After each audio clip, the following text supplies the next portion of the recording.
Del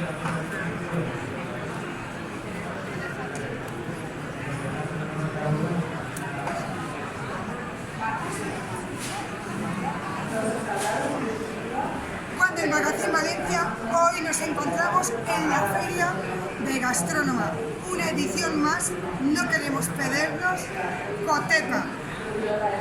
Buenos días, cuéntanos, ¿qué novedades hoy tenemos en Cotepa?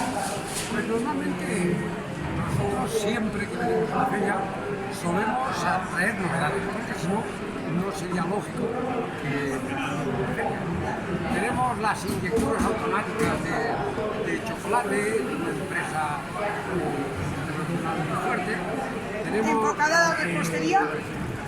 Tenemos después también una empresa portuguesa que se llama Ferneto, que es las batidoras de 140 litros. Es aquella que estoy viendo allí. Esa de allí, muy bien. Después tenemos como gran novedad, tenemos la pieza aquella que está en la esquina. Luego la veremos. Sí, sácale un poquito la pieza aquella, que el señor dice la pieza aquella. La esquina.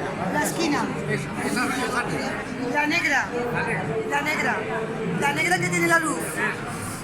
Esa máquina es una máquina que tú pones un lugar donde oye la partida, el azúcar, quema mucho y se incrusta mucho en la carne. Vale. Entonces la gran ventaja que eso metes el carro dentro de sus latas y prácticamente en 4 minutos te la deja como el primer día. La deja limpia, trabaja a 90 grados. Es decir, es como un lavavajillas industrial, que en muy poquito tiempo las personas que están en hostelería ahorran tiempo, dinero y se quedan... Las grandes empresas hacen todas.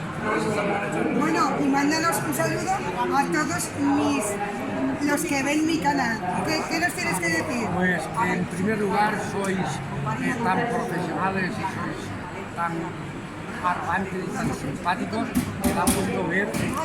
Siempre la primera visita es en Cotepa, ¿eh? Bueno, pues animamos a todos los que os gusta la gastronomía y todos los hosteleros que vengáis a la Feria Gastrónoma, un espacio para disfrutar con los 5 sentidos. ¿Nos acompañan? Es importante.